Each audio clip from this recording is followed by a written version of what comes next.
Investigation of money laundering is still being considered a new area to Guyana, even though there are several pieces of legislation in place to deal with this type of crime. The relevant international agencies measure the effectiveness of the legislation by the amount of convictions obtained. In this respect, Guyana's performance is dismal.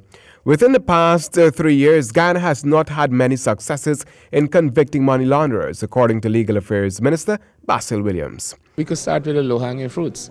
Whenever Carno goes out on a raid, and they raid a home, they find currency inside, they find a Benz or a Beamer, as you call it, a BMW.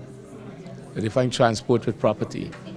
Those are money laundering offenses because you would have used the predicate, the proceeds from the predicate offense, which would be trafficking in narcotics, to acquire these assets.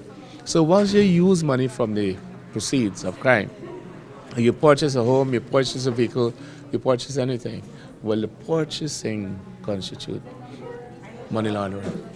According to the Director of Public Prosecutions, DPP Shalimar Ali Haq, some of the cases being dealt with are complex. It calls for a lot of effort to be put into them and to understand the legislation. The Money Laundering Act has two aspects to it. It has the money laundering offenses, which are the criminal charges that are instituted in the court. And then there's the other aspect of asset forfeiture. In the same realm, UK-based advisors to the Special Organized Crime Unit, SOCU, Dr. Sam Sittlington, emphasized the fact that money laundering matters can be very challenging.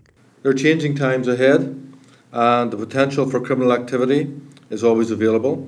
Criminals, drug traffickers, money launderers will always look to exploit the weaknesses in our legislation and in our investigative processes.